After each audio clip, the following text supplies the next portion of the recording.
사람이 산다라는 것은 무엇인가를 받아들이고 또 무엇인가를 내보내고 이렇게 받아들임과 내보냄 이것이 이루어지는 삶을 우리는 산다라고 표현합니다.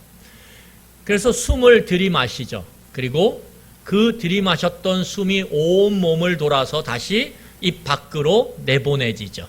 받아들임과 내보냄의 연속이 사는 것이죠. 만약에 이 받아들임과 내보냄이 연속되지 않으면 우리는 그걸 뭐라 그러냐면 죽었다, 삶이 끝났다라고 이야기하는 것입니다. 그래서 삶을 다양한 모습으로 정의할 수 있지만 사는 게 뭔가라고 할 때 산다라는 것, 사람이 살아간다라는 것은 받아들임, 입력과 내보냄, 출력이 지속적으로 반복적으로 일어나는 것이 사람의 삶이라는 거예요. 받아들이고 내보내고 받아들이고 내보내고. 그런데 이 받아들이고 내보내는 입력과 출력의 반복 속에서 그것을 조절하는 굉장히 중요한 요소가 있습니다. 그게 뭐냐면 마음이에요. 여러분, 우리가 마음이 받아들임을 어떻게 해요? 가능케 하죠.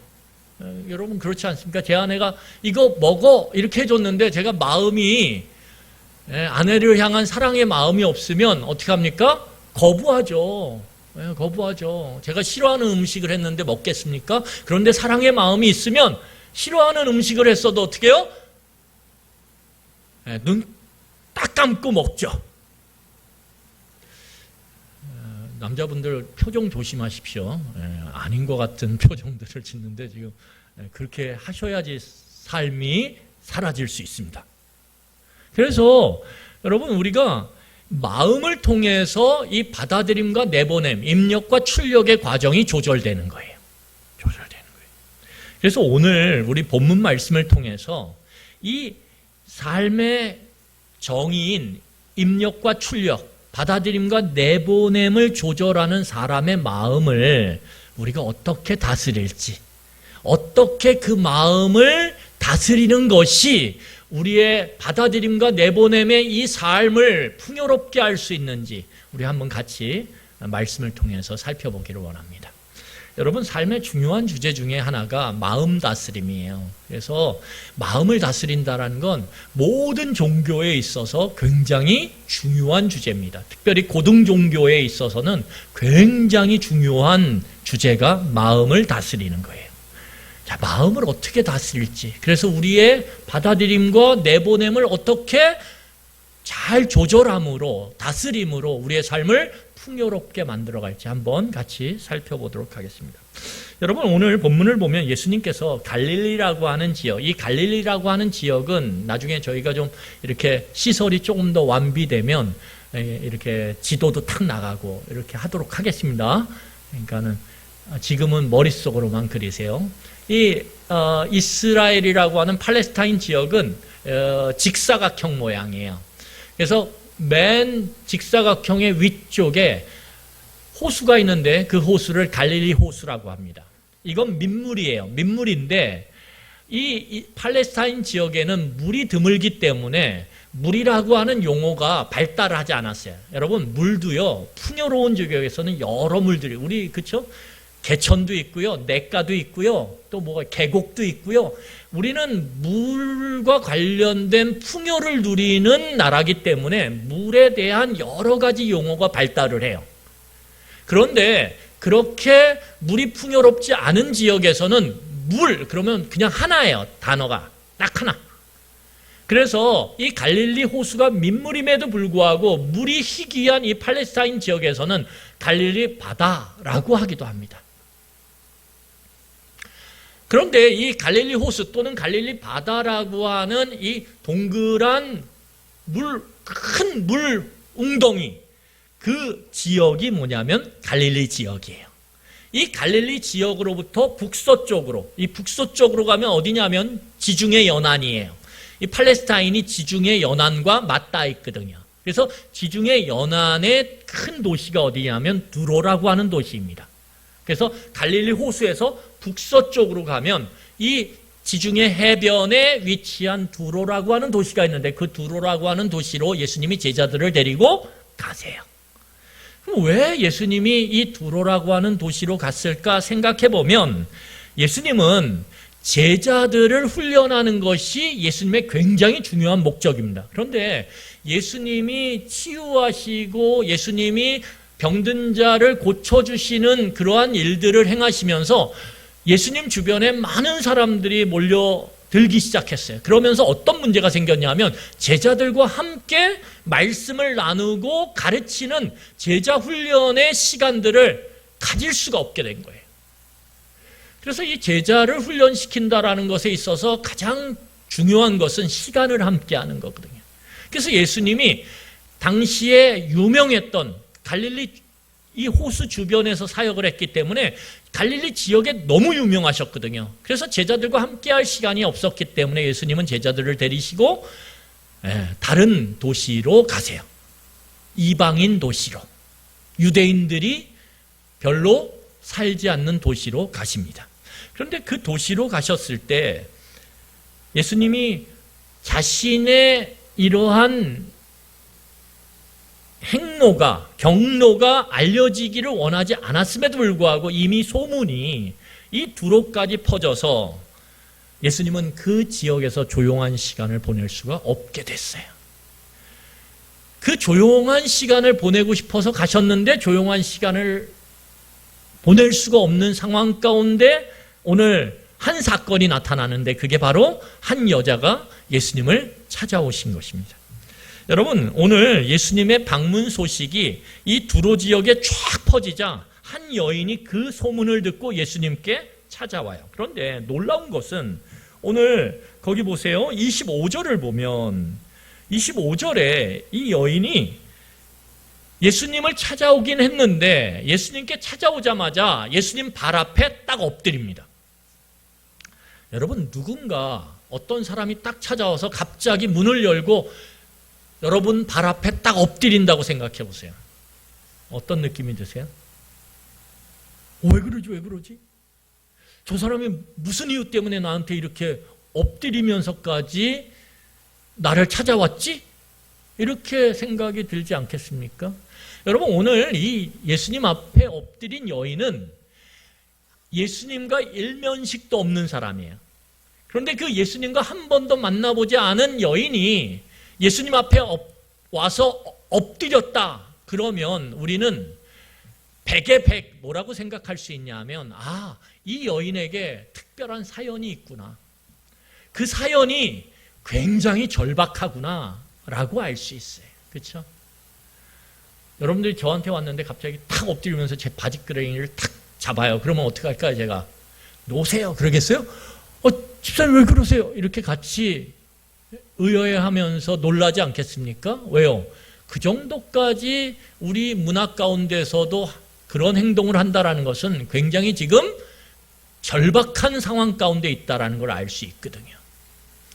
여러분, 그래서 오늘 도대체 무슨 사연이 있었는지 오늘 25절이 이야기해줘요. 이 여인에게 도대체 무슨 사연이 있었는지. 자, 우리 그 절박한 사연에 대해서 우리 25절 같이 읽도록 하겠습니다. 같이 읽겠습니다. 시작. 이에 더러운 귀신 들린 어린 딸을 둔 한 여자가 예수의 소문을 듣고 곧 와서 그 발 아래에 엎드리니. 여러분, 오늘 이 여인의 절박한 사연이 오늘 25절에 설명되고 있어요. 이 여인이 한 번도 보지 못했던 일면식도 없는 예수님께 나와서 땅바닥에 엎드릴 수밖에 없었던 이 여인의 그 구구절절한 사연이 오늘 25절에 나오는데 우리 눈에 딱 꽂히는 게 뭐예요? 어린 딸이에요. 어린 딸. 여러분, 그 어린 딸, 눈에 넣어도 안 아플 어린 딸. 여러분, 그런 경험을 다 거쳐오셨죠? 그렇죠? 지금은 여러분들의 자녀들이 크면 눈에 아프면 눈에 넣는 대로 아파요. 그런데 어렸을 때를 생각하면 어떻습니까? 그때 저도요, 요새 어떤 기쁨으로 사냐 하면 우리 아이들 어렸을 때 사진 보는 기쁨으로 살아요. 어렸을 때 사진 보면은 눈에 넣어도 안 아프겠더라고요. 어린 딸이에요, 어린 딸. 부모의 돌봄이 너무너무 필요하고 부모의 마음이 그쪽 방향으로 쏠려 있는 어린 딸. 그런데 그 어린 딸이 너무 안타깝게도 귀신에 들려 있어요. 그런데 그 귀신의 질이 나빠요. 오늘 보니까 귀신이 어때요? 본문 보세요. 25절에 어떤 귀신이에요? 더러운 귀신이에요. 제가 보니까 귀신도요, 깨끗한 귀신이 있고 더러운 귀신이 있나 봐요. 근데 오늘 귀신이 더러운 귀신이에요. 성질도 못됐고 하는 짓도 못되고 하여튼간 못된 귀신에 들린 딸아이, 그 딸아이를 둔 어머니가 오늘 예수님 앞에 나와서 엎드리고 있는 거예요. 여러분, 오늘 이 여인의 행동을 통해서 우리는 이 여인이 얼마나 절박하고 간절했는지를 알 수 있어요. 왜냐하면 오늘 이 여인은 단지 예수님에 대한 소문만을 듣고 나와서 자기와는 다른 민족의 남자 앞에 절하고 있어요. 이 당시의 문화는요, 우리나라 조선시대 남녀 7세 부동석보다 더한, 그래서 지금도 중동에서는, 팔레스타인 지역에서는 여인들이 다른 남자에게 자기의 얼굴을 보이지 않게 해서 어떻게 합니까? 얼굴을 가리죠. 그러니까 이 당시에는 훨씬 더 심했죠. 그러니까 남녀가 같이 한다는 것, 특별히 나와 다른 민족, 나와 상관없는 남자 앞에 가서 자기의 얼굴을 보이면서 땅바닥에 엎드린다라는 것은 있을 수가 없는 일이에요. 그런데 오늘 이 여인의 그 절박함, 그 간절함이 그런 행동을 하게 만들었다라는 거죠. 여러분, 그럴 때 마음이 너무 안타깝게 느껴지지 않습니까? 여러분, 지금까지의 예수님의 지나오신 궤적을 보면 이 정도의 간절함을 갖고 나왔으면 예수님의 마음 같아서는 어떻게 해요? 너 왜 그래, 왜 그래, 왜 그래?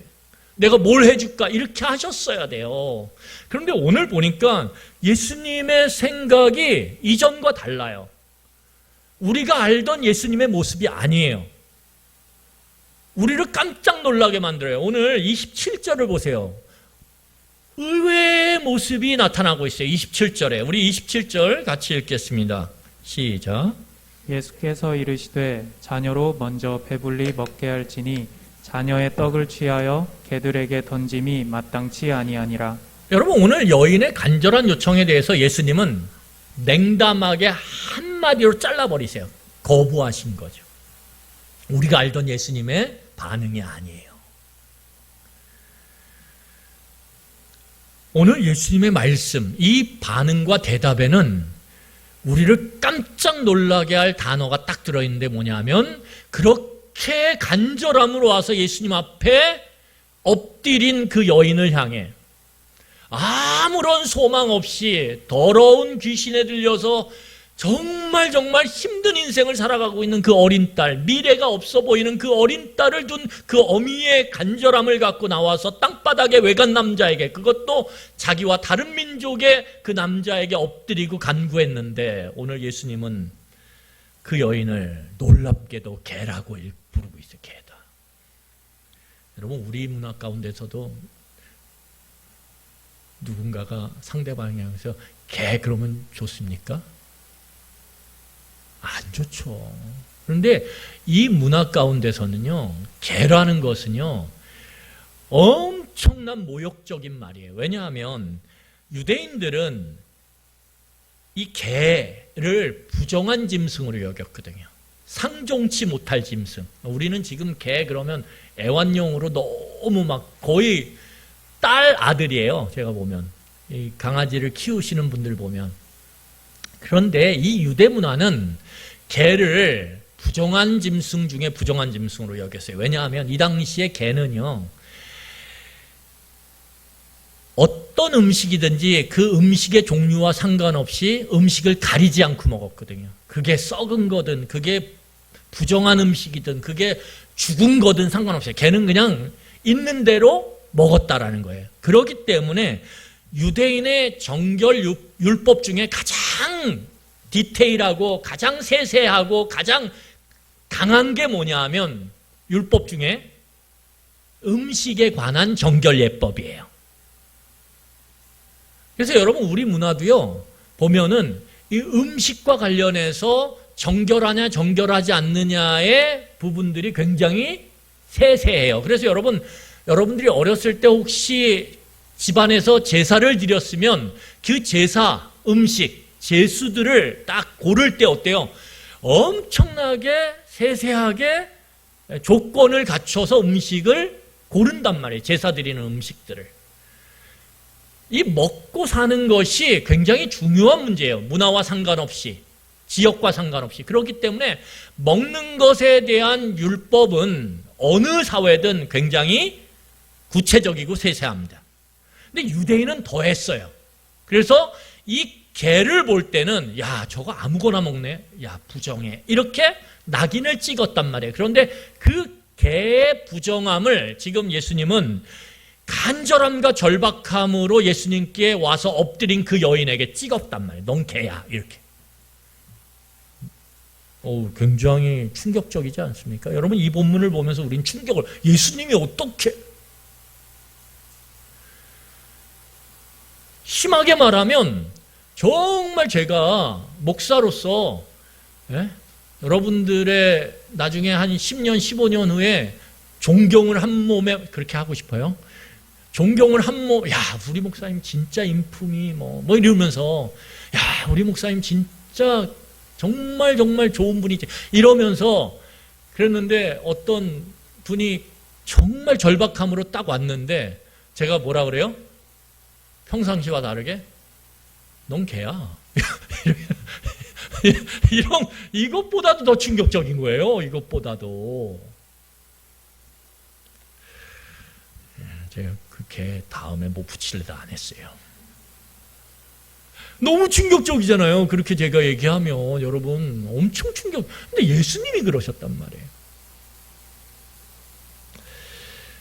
여러분 왜 그러면 예수님은 이 여인에게 넌 개야, 넌 부정한 사람이야 이렇게 말씀하셨을까요? 우선 이 여인의 태생이 오늘 본문을 보면 헬라인이에요.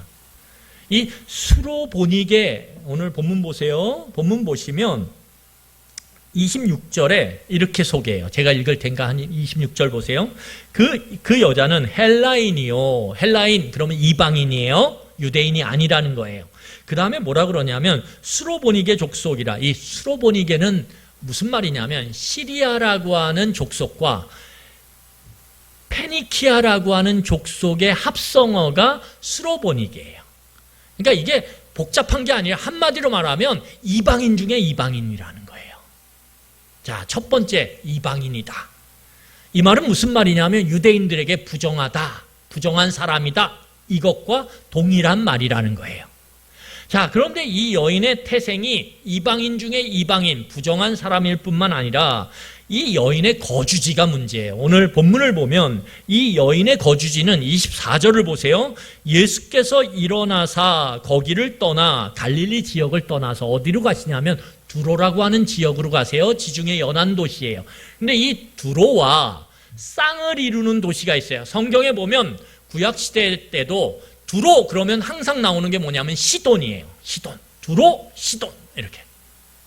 우리나라 말로 말하면 여주 그러면 뭐가 나와요? 이천 이렇게 나와요. 잘 모르시나요? 여주 그러면 이천 이렇게 나와요. 그런데 제가 예전에 여주에 가서 강의를 한 적이 있어요. 그랬더니 여주 그러면 이천 이렇게 나와야 되는데 예전에는 여주가 더 큰 도시였거든요. 그런데 지금은 이천이 훨씬 더 큰 도시예요. 그래서 이천은 시가 됐고 여주는 군이에요, 여전히. 그래서 이천에 가서 제가 강의를 할 때 여주, 이천 그러면 이천 사람들이 너무 싫어해요. 이천은 자기네들이 지금 큰 도시이기 때문에 뭘 앞에 붙여야 돼요? 이천, 여주 이렇게 붙여야 돼요. 낯설죠? 여주, 이천 그래야 되는데. 시돈 그러면 두로 그러면 시돈 딱 나오는 거예요. 쌍이에요. 이 두로와 시돈이라고 하는 쌍을 이루는 도시는 지중해 연안의 항구 도시로서 무역과 상업이 아주 번성했던 그런 도시예요. 그러니까 이방 사람들이 들락날락거리죠. 들락날락거리는 그 빈도가 자주 되니까 어떻게 돼요? 돈이 쌓여요. 그래서 이 두로와 시돈은 돈이 풍부한 도시, 돈이 풍부하다 보니까 이방 문화 가운데서 우상이 발달을 해요. 그래서 이 두로와 시돈에는 바알과 아세라라고 하는 기복주의 중에 최고의 기복주의를 주장하는 그러한 신, 그 기복을 가장 강력한 메시지로 선포하는 신이 누구냐면 바알과 아세라거든요. 이 바알과 아세라 신전과 그 신전에 수많은 사람들이 복을 빌면서 그렇게 신앙생활했던 곳이 두로와 시돈이에요. 그러니까 이 여인의 거주지는 부정한 도시 중에 부정한 도시예요. 특별히 유대인들의 입장에서 보면 너무 부정한 도시죠. 세 번째는 뭐냐 하면 이 여인은 더러운 귀신 들린 딸아이를 옆에 두고 살아갔다라는 거예요. 그게 무슨 말이냐 하면 이미 부정한 집안이죠. 그러니까 이 여인이 겉으로만 보면, 표면적으로 보면 총체적인 부정함을 갖고 있는 여인이에요. 총체적 부정함.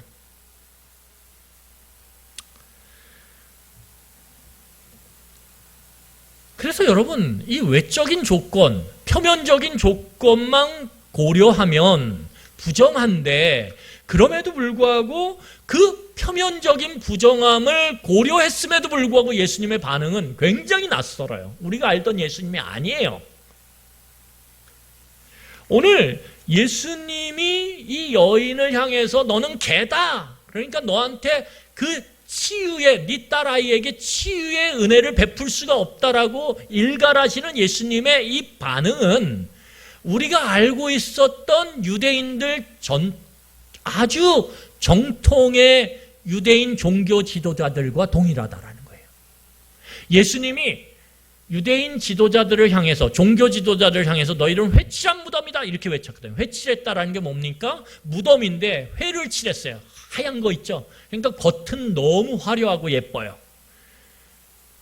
예수님이 유대인 종교 지도자들을 볼 때 너희들은 겉은 너무 화려한 옷에 너무 잘 꾸며진 모습을 갖고 거룩한 단어들을 입에서 내면서 막 목소리를 저처럼 이렇게 안 해요? 오, 막 이렇게 할렐루야 이렇게. 여러분 그럼 거룩이 느껴지지 않습니까? 유대인 종교 지도자들이 예수님이 볼 땐 그런 자들이었다. 겉으로는 화려한 옷과 화려한 거룩한 단어들만 쏟아내요. 그런데 속을 보니까 무덤 속이 어떻습니까? 썩어 문드러졌죠. 썩은 냄새가 풀풀 나죠. 예수님이 그 종교 지도자들의 마음을 보니까 썩어 문드러져서 더러운 생각과 더러운 마음이 가득했거든요. 그래서 예수님이 종교 지도자들을 향해서 너희들은 회칠한 무덤이야 이렇게 일갈하셨단 말이에요. 그런데 예수님의 이 스로보니게 여인의 간절함과 절박함에 대한 요청의 반응은 그 종교 지도자들과 똑같았다는 거예요. 똑같아요. 종교 지도자들도 겉만 보고 혐오하고 배제하고 소외시키고 그리고 제재를 가했거든요. 너는 더러운 인간이야. 너는 그러니까 혐오의 대상이야. 너는 소외의 대상이야. 너는 배척의 대상이야. 이렇게 탁 겉버렸거든요.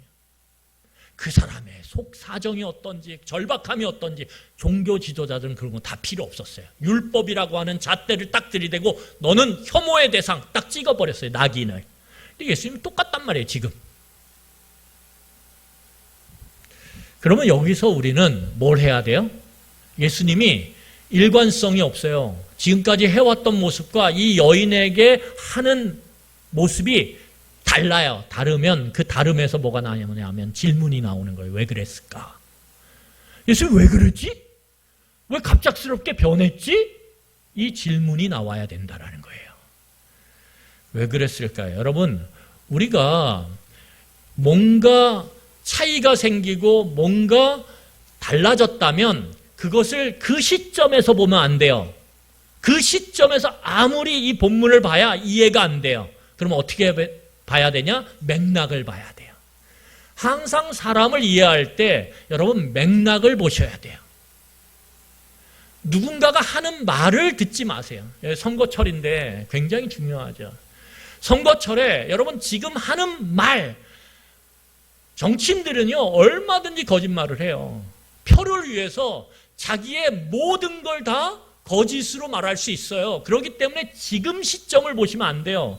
뭘 보셔야 되냐면 지나온 맥락을 보셔야 돼요. 지나온 맥락을 봐야 현재의 말이 과연 믿을 수 있는 말인지 아닌지가 판가름되는 거예요. 여러분, 오늘 동일하게 이 여인의 그 예수님 앞에 구하는 그 간구에, 절절한 간구에 대한 예수님의 반응을 지금 시점에서 보면 몰라요. 왜 그런지. 그러면 지나온 그 이전의 맥락을 보면 알 수 있어요. 여러분 나중에 집에 가서 읽어보시는데 오늘 본문 7장 1절서부터 보면 7장 1절서부터 이 우리가 읽었던 24절의 본문이 나오기 직전에 예수님은 갈릴리 지역에서 뭐에 대해서 말씀하셨냐 하면 깨끗함, 정결함에 대해서 말씀하셨어요. 도대체 깨끗함이 뭐냐? 정결함이 뭐냐? 거꾸로 말하면 더러움이 뭐냐? 부정함이 뭐냐? 그 본질이 뭐냐? 거기에 대해서 이미 제자들에게 가르치셨단 말이에요. 더러움이란 이런 거야. 이렇게 가르치셨어요. 오늘 예수님은 7장 1절서부터 쭉 보면 이 지금 우리가 살펴보는 사건이 일어나기 전에 갈릴리 지역에서 예수님의 제자들에게 더러움과 깨끗함의 본질은 겉이 아니라 어디라고요? 마음이야. 이렇게 가르치셨어요. 예수님 가르치셨단 말이에요. 깨끗하냐 깨끗하지 않냐? 그것의 본질은 겉 표면이 아니라 마음이야, 속이야. 이렇게 가르치셨단 말이에요. 근데 그 가르침과 오늘 본문의 맥락은 틀어져 있어요. 달라요. 이유가 있겠죠. 그러면 오늘 예수님께서는 그 마음이 깨끗함과 더러움의 중심에 있고 본질인데 그러면 마음을 어떻게 깨끗하게 해야 되는지에 대해서는 가르치지 않으셨어요. 잘 들으세요. 마음이 깨끗함과 더러움의 본질인데 그러면 마음을 어떻게 깨끗하게 해야죠? 여기에 대해서 가르치지 않았단 말이에요. 그걸 어디서 가르치냐 하면 오늘 24절부터 가르치시는 거예요. 실제 예를 갖고 그 예가 뭐예요? 겉이 더러운 여인의 그 예를 갖고.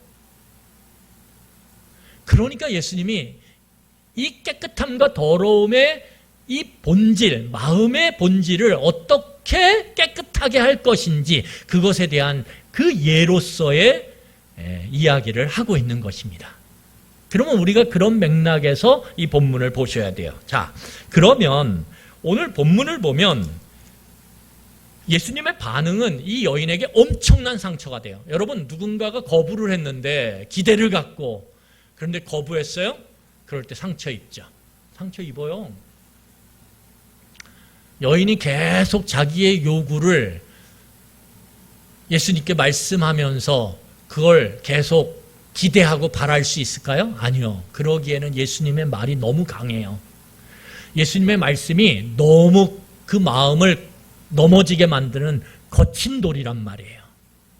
근데 여러분, 거꾸로 보면 놀라운 것은 사람의 마음은요, 사람의 속마음, 잘 보세요. 속마음은 평상시에는 안 드러나요. 그렇지 않습니까? 여러분들이 자녀에 대한 마음, 여러분들이 여러분 주변의 남편이나 아내에 대한 마음, 부모님에 대한 마음, 친구들에 대한 마음, 그 마음은 평상시에는 안 드러나요. 우리가 평상시에는 나는 괜찮은 사람이어야 돼. 그러면서 어떻게 하냐 하면 겉으로 괜찮음을 유지하기 위해서 우리가 적당하게 그 마음을 조절하거든요. 그래서 평상시에 그 사람 마음 깊은 곳에 있는 그 마음, 속마음이 드러나질 않아요. 그럼 언제 드러나냐? 언제 드러나세요? 내가 거친 돌에 탁 걸려 넘어졌을 때. 그렇죠? 여러분, 맨날 좋은 고상한 말만 하던 사람이요, 돌뿌리에 걸려 넘어졌어요. 그러면 그때 자기 속마음이 나오는 거예요. 만약에 걸려 넘어졌는데도 아이고 참 돌이 여기 있었네. 아이고 뭐 살다 보면 그럴 수 있지. 그러면 진짜 그 사람은 똑같은 거예요.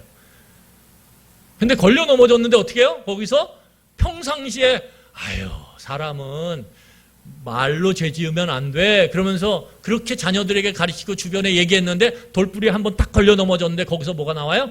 에이씨! 이렇게 나와. 아니, 저는 알파벳 C를 얘기한 거예요. 그러면 여러분 정말 그 사람 마음속에 있는 게 뭔지가 드러나는 거예요. 그래서 사람은 뭔가 일이 안 될 때, 뭔가 내 생각대로 진행이 안 될 때, 내 뜻이 이루어지지 않을 때, 내 계획이 잘 이행이 안 될 때, 뭔가 안 될 때, 그럴 때 내 속에 깊숙이 숨겨놓고 꽁꽁 감춰놓던 그 마음의 진정성이 드러나는 거예요. 저를 시험하고 싶으시면 오셔가지고 저의 이 볼을 한번 때려보세요. 그럼 저는 또 이쪽을 돌려대죠. 그때 드러나는 거예요. 그때 평상시가 아니라. 여러분 그래서 사람은요 무엇이 입력되느냐가 중요하잖아요. 잘 들으셔야 돼요. 뭐가 내 안에 들어오느냐 중요하지 않아요. 우리는 그걸 중요하게 얘기해요. 내가 상대방이 나에게 무슨 말을 했냐. 이게 너무 중요해요. 우리는 상대방이 나를 어떻게 대접했냐 너무 중요해요. 상대방이 나를 어떻게 생각하느냐 너무 중요해요. 상대방이 나를 어떻게 바라봤냐, 어떤 표정을 지으며 나를 대했냐 너무 중요해요. 우리는 입력이 너무 중요한 그러한 삶을 살고 있단 말이에요. 그래서 우리는 네가 이랬으니까 나도 이러지. 그래서 입력한 것에 따른 출력의 정당성, 합리화를 시켜요. 당신이 나를 그렇게 말했으니까 나도 그렇게 말하는 거야. 이렇게 얘기하는. 이게 익숙하죠. 그런데 예수님은 오늘 이 본문을 통해서 우리에게 뭘 가르치냐면 야 입력된 거 중요하지 않아. 이렇게 말씀하시는 거예요. 그럼 뭐가 중요한 거예요? 출력이 중요하다는 거예요. 출력이. 뭐가 네 마음 깊은 곳으로부터 나오냐가 중요한 거라는 거예요. 들어간 게 중요한 게 아니라 네 마음이 도대체 뭘 내보내느냐가 중요하다는 거예요. 오늘 본문은.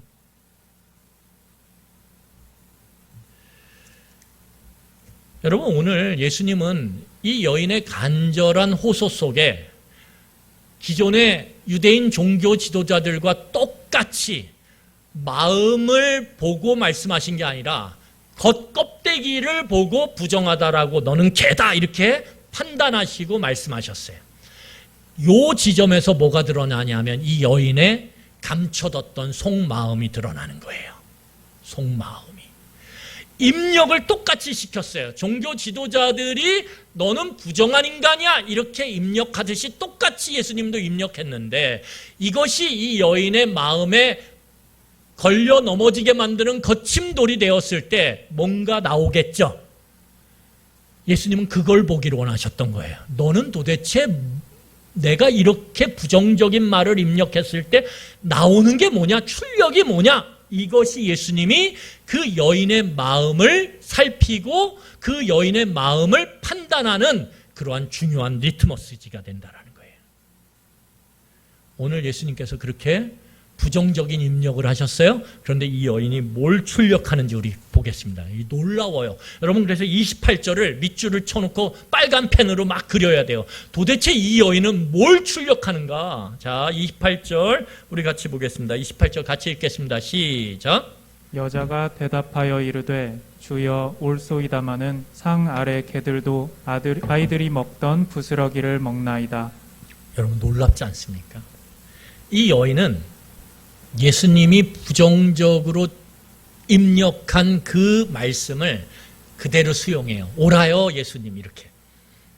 저는 요 올소이다 맞아요 예수님 저는 부정한 개 같은 존재예요. 저는 이 여인 보면서 너무 놀랐어요. 너무 놀랐어요. 우린 그러지 않거든요. 우리는 말씀을 읽으면서 우리의 실체에 대해서 말씀이 가르칠 때 어떻게 해요? 난 아니야. 이건 저 사람이지. 예수님 어떻게 저한테 그렇게 말씀하실 수 있어요? 우리는 수용하지 않아요. 저항해요. 나를 어떻게 그렇게 취급할 수 있어요? 우리는 저항해요. 그런데 이 여인은 놀랍게도 예수님의 그 부정적인 입력 그것을 그대로 받아들여요. 여러분 더 놀라운 건 뭐냐면 거기 28절 보세요. 이 여인이 예수님 오라요. 저는 개 같은 부정한 존재예요. 그러면서 뭐라 그러냐면 거기서 여인은 유대인들, 여기서 아이들이라는 건 유대인들이에요. 하나님의 구원잔치가 벌어졌는데 그 구원잔치에서 그 구원의 잔치를 누리는 사람들은 누구냐면 유대인들이거든요. 이 여인은 유대인들이 먼저 구원의 잔치를 누린다라고 하는 사실을 받아들여요. 인정해요. 수용해요. 또 수용해요. 그리고 나서 더 놀라운 게 28절 제가 읽겠습니다. 다시 잘 보세요. 여자가 대답하여 이르되 주여 올소이다마는 상아래 개들도 아이들이 먹던 부스러기를 먹나이다. 이 여인이 수용을 했어요. 다 수용. 예수님의 말씀을 수용한 다음에 어떻게 하냐면 그래도 예수님 제가 보니까 상아래 있는 부정한 개들도요. 유대인이 구원의 잔치에서 그 구원의 기쁨을 누리면서 떨어지는 그 부스러기 그거 개들이 주워 먹더이다. 지금 이렇게. 그러니까 지금 어떻게 해요? 저를 도와달라고. 오늘 또 예수님 앞에 간절히 요청하고 있어요. 여러분 이 여인이 예수님이 부정적인 말을 입력했음에도 불구하고 그 여인의 마음 가운데 나오는 출력, 나오는 건 어때요? 수용과 여전히 예수님 앞에 간절히 구하는 그러한 모습이라는 거예요. 여러분 이러한 여인의 이 출력된 모습에 대해서 오늘 예수님 뭐라고 말씀하시냐면 29절이에요. 참 이게 저는 참 놀라워요. 29절 예수님 뭐라고 말씀하시냐면 같이 읽겠습니다. 마치 기다렸던 것처럼 그 여인의 이 말을 기다렸던 것처럼 자 29절 같이 읽겠습니다. 시작. 예수께서 이르시되 이 말을 하였으니 돌아가라 귀신이 내 딸에게서 나갔느니라 하시매. 예수님이 뭐라 그래요? 여인의 그 소원이 이루어졌다라고. 네 딸이 회복됐다 이렇게 선언하세요. 너는 정결케 됐다 이렇게 선언하세요.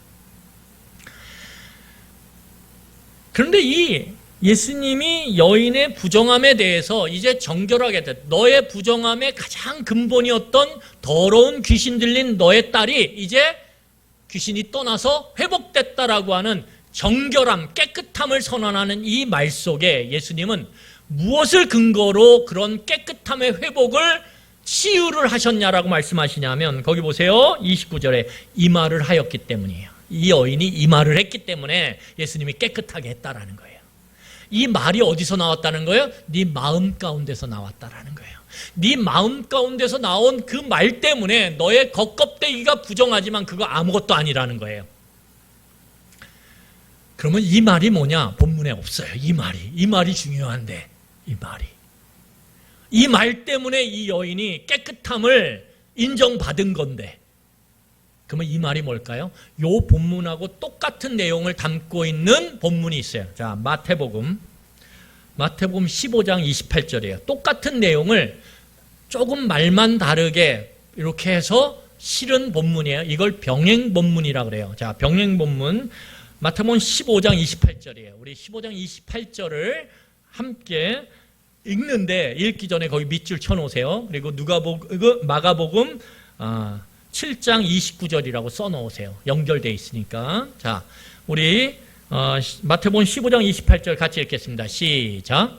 이에 예수께서 대답하여 이르시되 여자여 내 믿음이 크도다 내 소원대로 되리라 하시니 그때로부터 그의 딸이 나으니라. 여러분 이 말이 도대체 뭐였을까 보니까 마태복음에서는 뭐예요? 그 여인이 믿음의 말을 했다라는 거예요. 이 여인이 아까 했던 그 27절의 그 말씀, 28절의 말씀이 뭐예요? 믿음의 말이라는 거예요. 그냥 예수님, 저 맞아요. 개예요. 저 부정해요. 그렇지만 개들도요. 유대인의 그 구원의 잔치 가운데 떨어지는 부스러기를 먹고 구원받을 수 있어요 라고 했던 이 말이 그냥 하는 말이 아니라 이 말 속에 무엇이 담겨 있어요? 그 여인의 믿음이 담겨 있었다라는 거예요. 뭐요? 지난주에 살펴봤듯이 예수님이 기대의 대상, 수단, 방법이 아니라 믿음의 대상이었다라는 거예요. 이 여인에게는. 예수님이 이 여인의 말을 들으면서 뭐라고 판단하시냐면, 야, 네 마음에 믿음이 있구나, 이렇게 판단하신 거예요. 네가 겉으로는 부정하고 더럽지만 너는 그 마음 가운데서는 믿음이 있구나, 네 말이 믿음의 고백이구나, 이렇게 말씀하신 거예요. 여러분, 놀랍게도요, 이 여인은요 부정적인 게 입력됐어요. 그런데 그의 마음 가운데 뭐가 있었어요? 믿음이 있었어요. 누구에 대한 믿음? 하나님에 대한 믿음, 예수님에 대한 믿음. 그러니까 부정적인 게 그 안에 들어왔음에도 불구하고 마음 가운데 있는 믿음을 통해서 이 여인의 출력은 어때요? 믿음의 고백이 됐다라는 거예요. 선한 말이 되고 선한 고백이 됐다라는 거예요. 그걸 보시고 예수님은 어떻게 하세요? 치유하신다라는 거예요. 회복시키신다라는 거예요.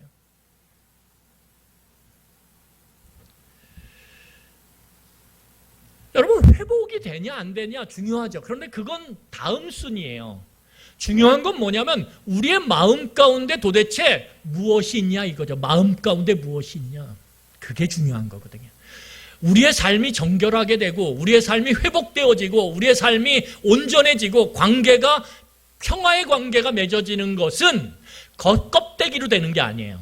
겉껍데기가 아무리 조건이 안 좋아도요, 어떻게 해요? 그 마음의 중심에 믿음이 있을 때 입력과 출력이 달라져요. 그럴 때 우리의 삶에 회복이 일어나는 거예요. 평화의 관계가 맺어지기 시작하는 거예요. 일이 안 풀렸던 거요? 풀리기 시작하는 거예요. 근데 우리는 계속 제가 문제야, 제가 안 좋아, 내 조건이 안 좋아, 내 상황이 안 좋아, 내 부모가 밀어주지 않아. 우리는 계속 표면적인 이유를 대면서 문제 삼아요. 그런데 예수님은 오늘 뭐라고 말씀하시냐면 네 마음 깊은 곳에 입력과 출력을 달라지게 만드는 믿음이 있니? 오늘 묻고 계신 거예요. 믿음이 있니?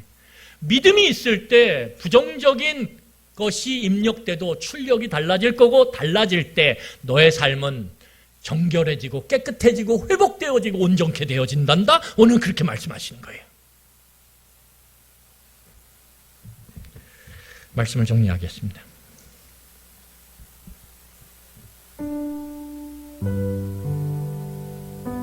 여러분, 이 여인의 마음으로부터 나올 수 있는 부정한 생각, 부정한 말 얼마든지 할 수 있었어요.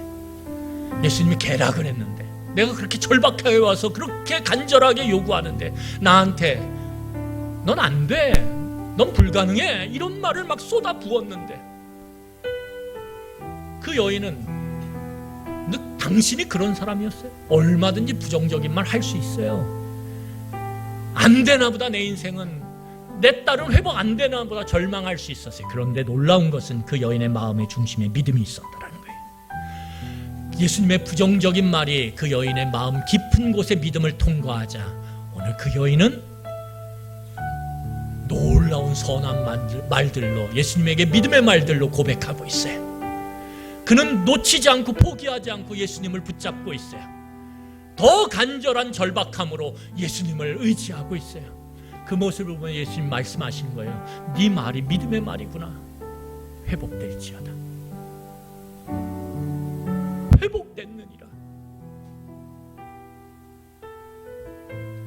여러분, 우리의 믿음은요, 우리의 마음 가운데 있는 믿음은 우리에게 입력되어지는 것을 출력할 때 그 출력의 내용을 바꿀 수 있는 능력이 있다라는 거예요. 믿으셔야 돼요. 우리 안에 있는 믿음. 그 믿음은 출력, 입력과 출력을 바꿔버려요. 성질을. 여러분, 놀랍게도 바벨론의 포로로 끌려간 다니엘이 있어요. 우리가 잘 아는 다니엘. 나라가 바벨론의 침공 가운데 멸망했어요. 그리고 포로로 끌려갔어요. 다니엘은 귀족의 아들이었어요.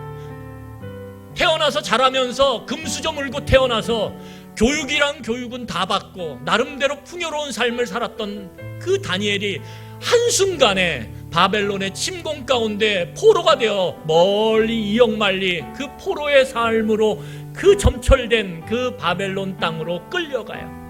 그런데 놀라운 사실이 뭔지 아세요? 그 부정적인 상황이 다니엘에게 입력됐음에도 불구하고 다니엘 마음 가운데 있는 믿음은 그 부정적인 상황, 그 절망의 상황을 소망의 출력으로 바꿔버려요. 다니엘은 그 바벨론 땅에서 하나님을 의지하면서 열심히 살아요. 일상의 성실함을 갖고 살아내요. 그러면서 거기서 살아내요.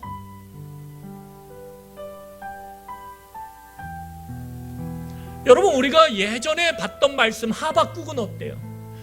아시리아라고 하는 그 엄청난 나라가 이제 그 북이스라엘을 멸망시킬 그 예고를 들어요. 그 절망적인 상황, 하나님 왜 안 지키세요? 원망스러운 상황. 그럼에도 불구하고 그 원망이 입력되는 상황 속에서 하박국 안에 있는 믿음은 그것을 소망으로 출력해요. 무화과 나무가 열매가 없고 우리의 양떼가 없고 소떼가 없어도 나는 여호와 하나님을 믿음으로 나는 노래하리라. 나는 지금 노래하리라. 하나님을 원망하지 않고 오늘 하나님을 희망하며 소망하며 노래하리라. 여러분, 사도 바울은 어때요? 복음 전하다가 감옥에 들어가서 죽을 위기에 처해요. 고통스럽죠. 하루하루가 고통이죠. 그런데 그 감옥 깊은 곳의 고통의 자리에서 사도 바울은 그 마음 가운데 믿음으로 인하여 하나님을 찬양해요. 노래해요.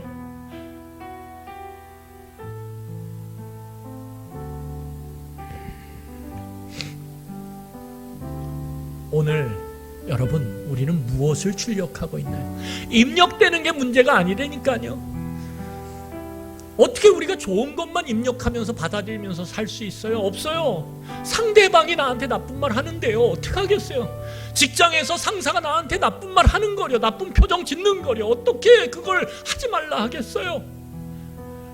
우리는 수없이 아는 사람 모르는 사람에 의해서 부정적인 게 입력돼요. 문제는 뭐냐면 우리도 똑같이 부정적인 걸 마음으로부터 출력하면 우리의 삶은 생명의 삶이 아니라 죽음의 삶이 될 수밖에 없어요.